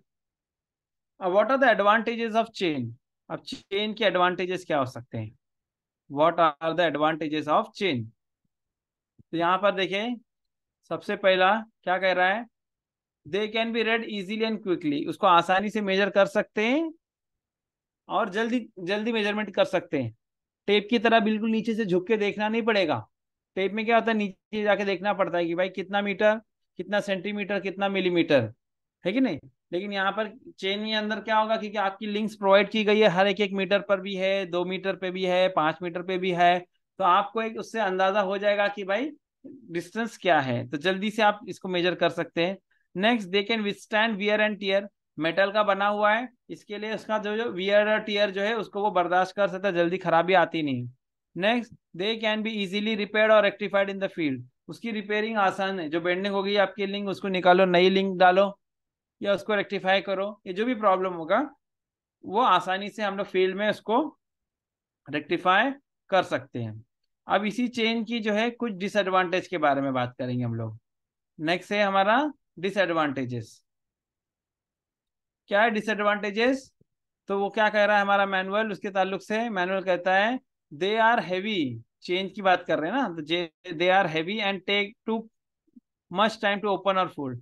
तो उसके अंदर जो चेन होती है उसको हमेशा आमतौर पर हम लोग फोल्ड करके रखते हैं, जिस टाइम हमको यूज करना है तब वो चेन को ओपन करना है, उसके बाद में यूज करना है उसको, उसके बाद में उसको फिर से रख देना है। तो क्या क्या एडवांटेज, डिसएडवांटेज में क्या कर रहा है, they are very heavy and take too much time to open और फोल्ड, यानी कि ओपन करने में या क्लोज करने में चेन को एक तो वजन ज्यादा है और उसमें समय बहुत ज्यादा लग जाता है। ठीक है। अगली बात, दे बिकम लॉन्गर और shorter due to continuous use, metal की चीज है भाई, इसको इस्तेमाल आप कर रहे हैं, उसके अंदर वियर एंड टीयर होगा, तो हो सकता है समय रहते रहते जो है उसकी लंबाई बढ़ जाए। ठंडी का मौसम है तो हो सकता है उसकी लंबाई जो है कॉन्ट्रैक्शन की वजह से छोटी पड़ जाए, तो एक डिसएडवांटेज है ये भी। नेक्स्ट क्या कहा जा रहा है, नेक्स्ट पॉइंट क्या कहा जा रहा है, when the measurements are taken, when the measurement taken is in suspension the chain sags excessively, यानी हम जो है मेजरमेंट अगर दो पॉइंट के बीच में, जैसे मैंने डिस्कस किया था कि अगर मुझे दो पॉइंट के बीच में डिस्टेंस मेजर करना है, ये मेरा दो, यहाँ पे दो स्टेशन है, समझो ये ए और ये मेरा बी, ठीक है, ए और बी है। तो इसके अंदर डिस्टेंस मापने का तरीका, या तो जमीन में टेपिंग कर दो आप जैसा यहाँ पे मैंने बनाया है, या तो दूसरा क्या हो, हमारे पास रेंजिंग रॉड हो, हमारे पास क्या हो, रेंजिंग रॉड हो, यहाँ पर एक लगा दिया, एक दूसरा यहाँ पर लगा दिया। ठीक है। तो इसके अंदर जो मेजर करना distance, either you measure here, इसको यहाँ पे मेजर करो। अगर आप इसको यहाँ पर मापोगे ना सर, इन दोनों के अगर अप्रोच मेरी ये होगी कि नहीं मैं इसको ऊपर ऊपर मेजर कर लेता हूँ, if I try to measure it over here, तो होगा क्या, due to self weight, due to self weight it will sag, क्या हो जाएगा वो, सैग हो जाएगा। तो ये कुछ इस तरीके से इसके अंदर सैग आते चला जाएगा, तो उसका सैग के बारे में ध्यान देना पड़ेगा। ठीक है। इस तरीके से हमने ये चीजें ले लिया, अब आगे बढ़ते हैं थोड़ा सा हम लोग।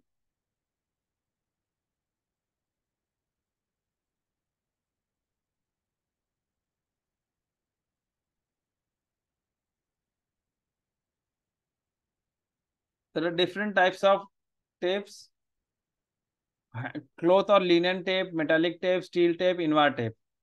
तो इन सब के अंदर से तुमको खाली कौन सा टेप यूज करना पता है? पॉइंट नंबर ए, ये वाला हम खाली यूज करते हैं घर पे, क्लॉथ और लिनन टेप हम लोग इस्तेमाल हम लोग नॉर्मली क्लॉथ और लिनन टेप यानी कि नॉन मेटालिक टेप है ये। तो ये जो है एक्सपांशन और कॉन्ट्रैक्शन से ज्यादा इसमें अफेक्ट नहीं होता, रीडिंग जल्दी चेंज नहीं होती। ठीक है, तो डिफरेंट टाइप्स ऑफ टेप के बारे में यहाँ पे डिस्कस किया है, डिफरेंट टाइप्स ऑफ टेप्स। फिर बाद में एरोज, एरोज कई जगह मार्किंग करने के लिए हमको पॉइंट एस्टेब्लिश करना है, न्यू पॉइंट, तो वहाँ पे हम लोग एरो यूज करते हैं। ठीक है, arrows are made up of tempered steel with diameter, इसका डायमीटर 4 mm का होता है, डायमीटर 50 है, हाइट 400 mm है, ये सारी चीजें हो गई। ठीक है,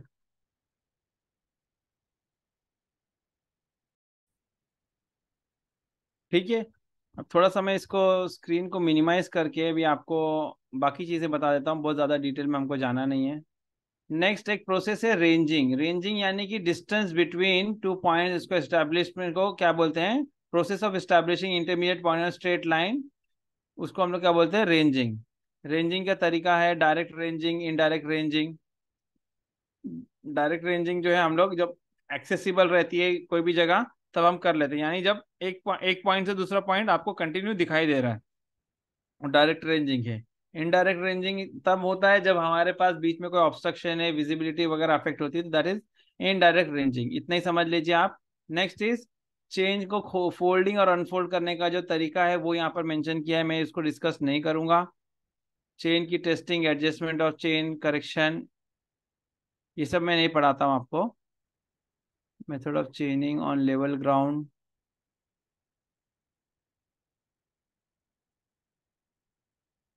method of चेनिंग on sloping ground, अगर कहीं पर ग्राउंड कैसी स्लोपिंग है तो वहां पे किस तरीके से हम लोग करेंगे चेनिंग, तो उसके लिए क्या है, डायरेक्ट मेथड और स्टेपिंग मेथड, यानी कि एक पार्ट ये कर लिया, यहाँ से ड्रॉप किया, दूसरा किया, इसको इस तरीके से हम लोग आप क्या कर सकते हैं, आप उसको रेंज कर सकते हैं।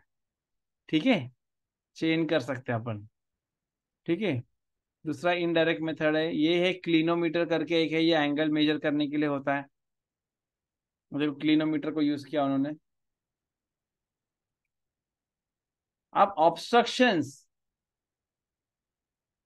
ऑब्स्ट्रक्शंस इन चेनिंग क्या हो सकती है, ऑब्स्ट्रक्शंस इन चेनिंग। तो सबसे पहला तो यहाँ पे देखें, हाँ यहाँ पे देखो ऑब्स्टेकल्स इन चेनिंग, सॉरी, हाँ obstruction, obstacles, the chain line may be interrupted in the following condition. Chaining free but vision obstructed, पहला है क्या, chaining is free but vision is obstructed, यानी कि आपको चेनिंग करना आसान है लेकिन दिखाई नहीं दे रहा।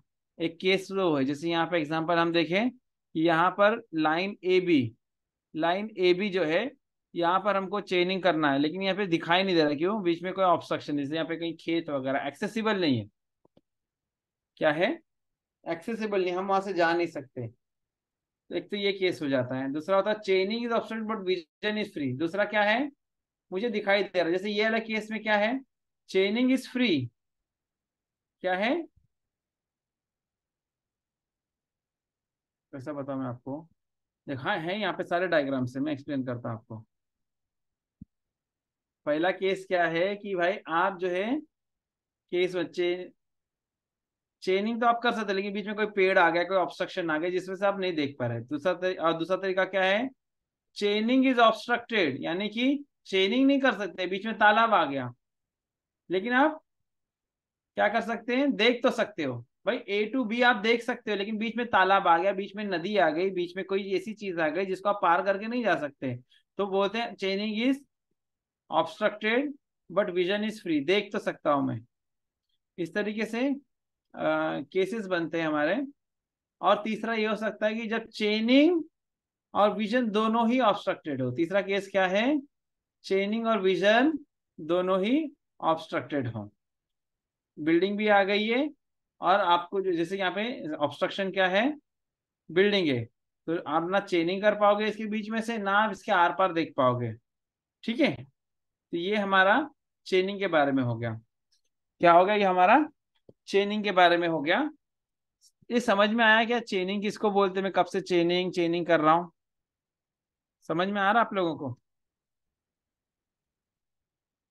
हाँ सर।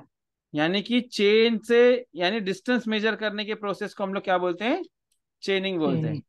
ठीक है, नेक्स्ट है हमारा कॉन्सेप्ट ऑफ मैग्नेटिक बेरिंग। अब देखा आपने सर्वेइंग में, पहला तो होल टू पार्ट करना वो बताया, दूसरा क्या बोला था कि कोई भी पॉइंट एस्टेब्लिश कैसा करेंगे हम लोग, with the help of two linear measurement, so with the help of at least two linear measurement और एंगुलर मेजरमेंट या कॉम्बिनेशन।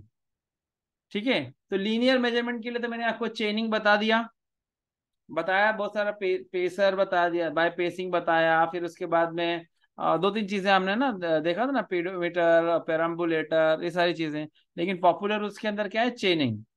नेक्स्ट है एंगुलर मेजरमेंट, किसी भी चीज का एंगुलर मेजरमेंट करना है कि नहीं, तो उसका तरीका क्या है, एंगुलर मेजरमेंट हम कैसा करते हैं, तो उसके लिए हमारे पास हमें मैग्नेटिक बेयरिंग लेना होता है। ठीक है, जब देखो अभी अगर दो लाइन है मेरे पास,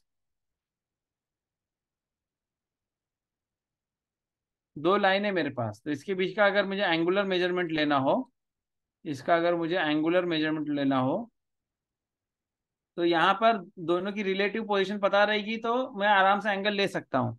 लेकिन फील्ड में हम लोग कैसा लेंगे, विदाउट एनी रेफरेंस, तो हम क्या करते हैं, हमारे पास होता है एक मैग्नेटिक कॉम्पास होता है, क्या होता है, मैग्नेटिक कॉम्पास होता है, तो जो हमेशा हम क्या करता है, ट्रू नॉर्थ, यानी एग्जैक्टली नॉर्थ डायरेक्शन किधर है ये हमको शो करता है, क्या करता है वो, नॉर्थ डायरेक्शन शो करता है, समथिंग लाइक दिस।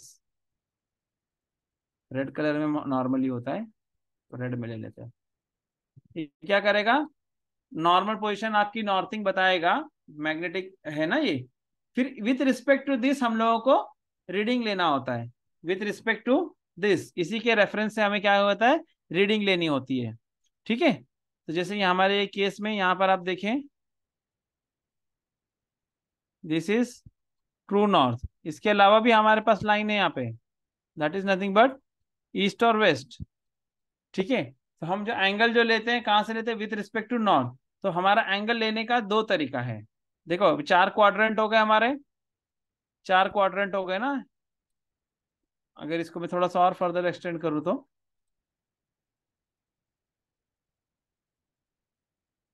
हो गए नॉर्थ,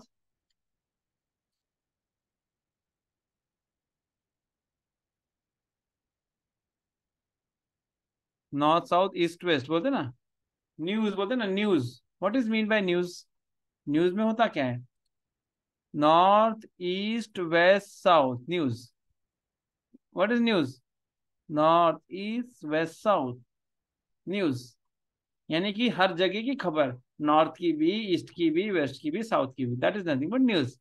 ठीक है, तो यहाँ पर हम क्या करते हैं, हमें एंगुलर मेजरमेंट करना है तो हम कॉम्पास की सहायता लेते हैं, है कि नहीं, मैग्नेटिक कॉम्पास की सहायता लेते हैं।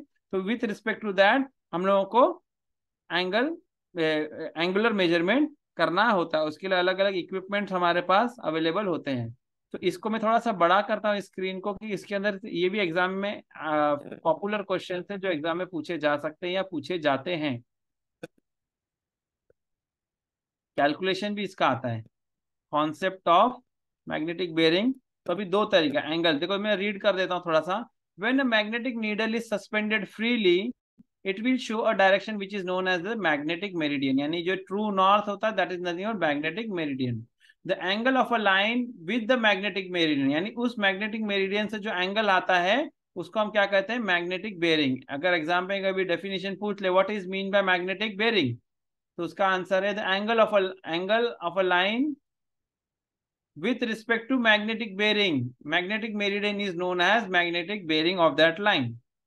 मैग्नेटिक मेरिडियन जो होगा उससे जो एंगल होता है that is called as magnetic bearing. ठीक है, अब मैग्नेटिक बेयरिंग मेजर करने का दो तरीका, ये देखो मैग्नेटिक बेयरिंग दिखा रहा है with respect to north, line A B is at whatever the angle is. ठीक है, अब मैग्नेटिक बेयरिंग दो तरीके से हम लोग मेजर कर सकते हैं, दो तरीका है मैग्नेटिक बेयरिंग लेने का, एक होता है होल सर्कल बेयरिंग और दूसरा है रिड्यूस्ड और क्वाड्रेंटल बेयरिंग। ठीक है, अब दोनों के अंदर बेसिक डिफरेंस क्या है मैं आपको एक्सप्लेन कर देता हूं। होल सर्कल बेयरिंग में जितनी भी रीडिंग होगी, होल सर्कल बेयरिंग में जितनी भी रीडिंग होगी वो सारी की सारी, जैसे कि अगर मैं यहाँ पे 2-3 लाइनें और बना दूं तो आपको समझाना मेरे लिए आसान हो जाए।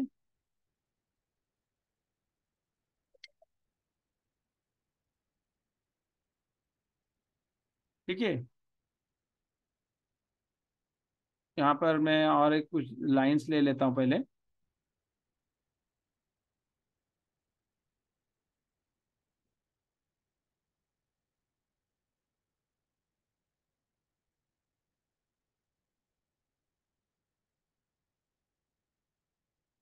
मैंने अलग अलग लाइन समझे, ये सेंटर पॉइंट को मैं ओ नाम दे देता हूँ सिर्फ हमारी सहूलत के लिए। अच्छा, इन्होंने ए रखा है ना, इसमें ऑलरेडी ए है, पॉइंट का नाम ए है, तो मैं दूसरे नाम रख देता हूँ, जैसे कि से पी, ये तो बी है, ये वाला क्यू, आर, एस, है कि नहीं। तो अब मेरी कितनी लाइन्स है यहाँ पर, A B, A Q, A R, A S और ए पी, इस तरीके से अलग अलग लाइनें हैं मेरी। ठीक है, आप देख रहे हैं ना, ये सारी लाइनें हैं मेरी। तो अब जो है मुझे सबकी मैग्नेटिक बेरिंग निकालना है, तो with respect to magnetic meridian, यानी विथ रिस्पेक्ट टू नॉर्थ कर रहा हूं मैं, विथ रिस्पेक्ट टू नॉर्थ मेरी, sorry,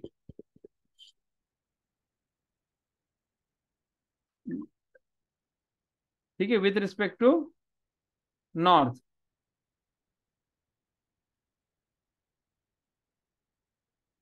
with respect to north. अभी अलग अलग लाइन का मैग्नेटिक बेरिंग क्या होगा, मैं यहाँ पे मार्किंग करते जाता हूँ, आप अभी समझ जाएंगे फिर मैग्नेटिक बेरिंग में होता क्या है।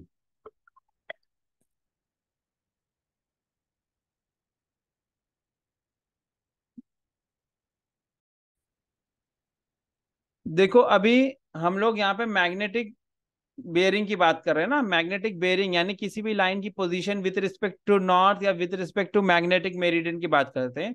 तो होल सर्कल बेयरिंग हम पढ़ रहे हैं, हम क्या पढ़ रहे हैं पहले ये ध्यान दो, हम होल सर्कल बेयरिंग पढ़ रहे हैं, क्या पढ़ रहे हैं, होल सर्कल बेयरिंग। एग्जाम में ये क्वेश्चन पॉपुलर है, आता है, इसके कैलकुलेशंस भी आते हैं, तो ये अच्छे से समझना है हमें, होल सर्कल बेयरिंग।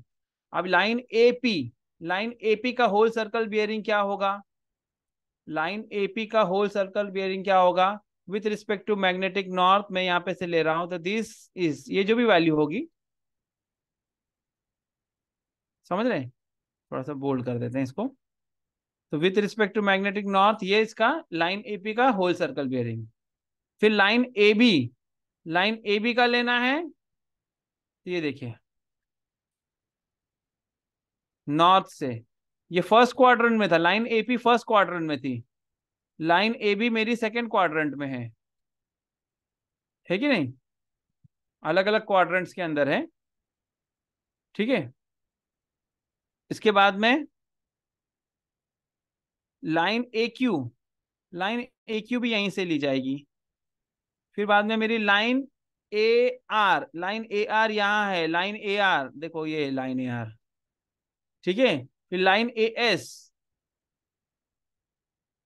अलग कलर ले लेते हैं उसके लिए, लाइन ए एस, यानी कि कोई भी लाइन का एंगल मुझे लेना है तो एक दूसरे से नहीं लेना। थोड़ा सा मैं फिर से क्लियर करता हूँ, फिर से आप समझ जाएंगे। देखिए एपी, वापस से बता रहा हूं, ये नॉर्थ है ना, ट्रू नॉर्थ, मैग्नेटिक में नहीं, ट्रू नॉर्थ, तो लाइन एपी, ठीक है, line A B, line A Q, line A R, line A S, सबका एंगल कहां से हम माप रहे हैं, विथ रिस्पेक्ट टू नॉर्थ। तो होल सर्कल बेयरिंग में हर एंगल कहां से मापा जाएगा, with respect to true north, that is nothing but whole circle bearing, उसको क्या बोलते हैं हम लोग, होल सर्कल बेयरिंग बोलते हैं। ठीक है, मैं रीड कर देता हूं आपको, अभी आपको पता चल जाएगा। Whole circle bearing in this system, देखो अब मैं पढ़ते जाता हूँ, मार्किंग कर जाना, in this system the magnetic bearing of a line is measured clockwise, direction भी बोल दिया, clockwise from the north point up to the line, from the north point up to the line। ठीक है, देखिए इधर इधर मैंने इतना मेहनत किया, नीचे सब बना हुआ था, ठीक है कि नहीं, समथिंग लाइक दैट ओनली हमने भी किया। दूसरा तरीका हमारा होता है रिड्यूस बेयरिंग, पहला है होल सर्कल बेयरिंग, और दूसरा तरीका हमारा क्या है, रिड्यूस्ड बेयरिंग। दूसरा क्या तरीका है, रिड्यूस्ड बेयरिंग। थोड़ा सा स्क्रीन ऊपर ले लेता हूं मैं। दूसरा तरीका मेरा क्या है, रिड्यूस्ड बेयरिंग। रिड्यूस्ड बेयरिंग के अंदर क्या है, आरबी शॉर्टकट में बोलते हैं, WCB होल सर्कल बेयरिंग को आरबी, या क्वाड्रेंटल बेयरिंग भी इसको बोलते हैं। इसके अंदर हमारे अलग अलग क्वाड्रेंट्स है, क्वाड्रेंट 1 2 3 4, अलग अलग क्वाड्रेंट्स है ना। Quadrant number 1, quadrant number 2, quadrant number 3, quadrant number 4। ठीक है। तो रिड्यूस बेयरिंग के अंदर क्या होता है कि हम लोग क्वाड्रेंट के हिसाब से एंगल लेते हैं, जैसे कि north east, south east, south west, north west. यानी कि अब ये लाइन ओ ए, लाइन ओ ए किधर पे है, नॉर्थ और ईस्ट के बीच में है। लाइन ओ बी साउथ और ईस्ट के बीच में है। लाइन ओसी साउथ और वेस्ट के बीच में है। लाइन ओडी नॉर्थ और वेस्ट के बीच में है। तो quadrant with respect to quadrant angle लिया जाता है, with respect to quadrant angle लिया जाता है। तो अभी देखो यहाँ पर इन्होंने जो एग्जांपल दिया ना, इसी में मैं दोनों आपको एक्सप्लेन कर सकते हैं, आसानी से समझ में आ जाएगा। कि जैसे कि आप यहाँ पे देखो, रिड्यूस बेयरिंग की बात की तो लाइन ओ ए, इसका एंगल क्या है, 60 degree, with respect to north 60 degree है। लेकिन ये कौन से क्वाड्रेंट में है, नॉर्थ और ईस्ट के बीच में, तो लिखेंगे नॉर्थ ईस्ट 60 डिग्री। लिखने का तरीका क्या है, नॉर्थ, फिर एंगल क्या है 60 डिग्री ईस्ट, तो नॉर्थ ईस्ट 60 डिग्री। तो ठीक है, इत्तेफाक से इसका होल सर्कल बियरिंग भी सेम है, 60 degree. WCB of O A is 60 degree. अब ये line O B, line O B, line O B whole circle bearing में 140 थी। हाँ, और यहाँ पर क्या होगा, ओ बी, अब टोटल यहाँ से लेके यहाँ तक 140, तो टोटल ये था 180, तो ये से 140 माइनस करते, ये कितना हो गया, 40 डिग्री। तो इस लाइन को क्या, इसका रिड्यूस बेयरिंग क्या होगा, साउथ ईस्ट 40, साउथ 40 ईस्ट। ठीक है, यानी कि इसके अंदर नॉर्थिंग और साउथिंग, नॉर्थ और साउथ दो जगह से एंगल मेजर किया जाता है। इन this system the bearing is measured clockwise और काउंटर क्लॉकवाइज। इसके अंदर ये पाबंदी नहीं है कि नॉर्थ से मापो कि साउथ से मापो। जैसे कि यहाँ पर देखो, ये पॉइंट पे आप देखो, यहाँ पर ये क्लॉकवाइज मापा था, और ये भी क्लॉकवाइज मापा था। लेकिन यहाँ पर आप देखो, ये क्लॉकवाइज मापा और ये एंटी क्लॉकवाइज मापा। ठीक है, तो यहाँ पे क्लॉकवाइज एंटी क्लॉकवाइज का कॉन्सेप्ट नहीं है। यहाँ पे जो भी डिस्टेंस मेजर होगा, एंगल मेजर होगा, या तो नॉर्थ से होगा या तो साउथ से होगा।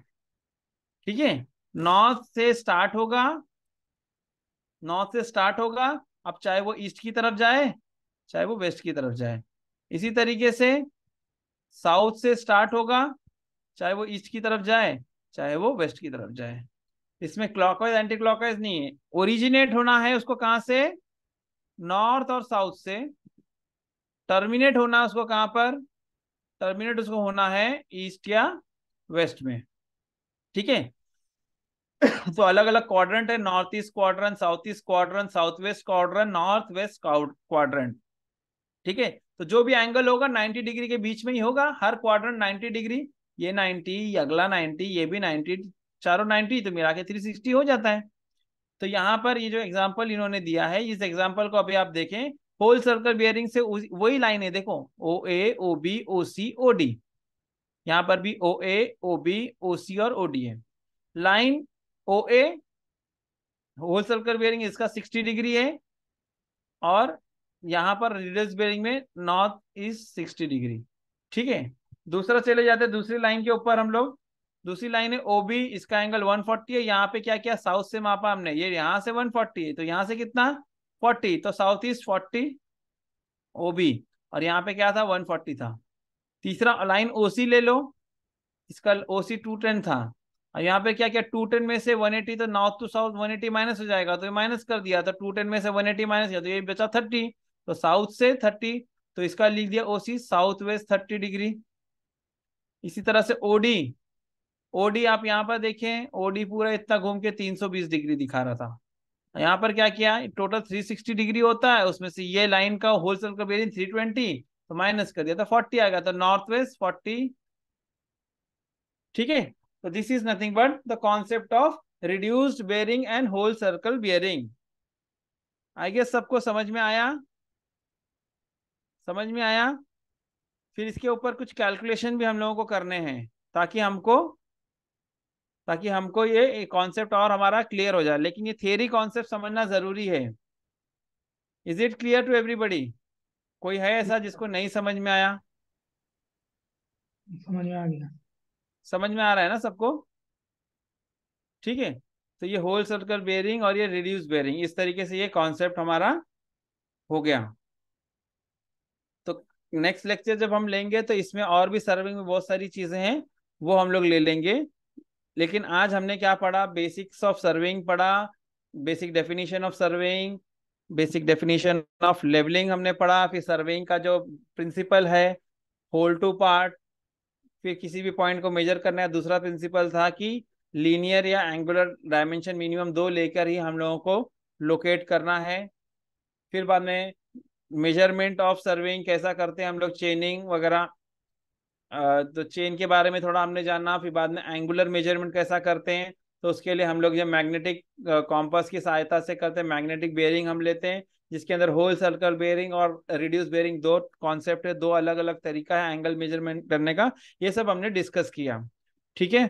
नेक्स्ट लेक्चर में जो है हमारा जब सर्वे का लेक्चर होगा तो उसमें इसके आगे हम डिस्कस करेंगे। ठीक है।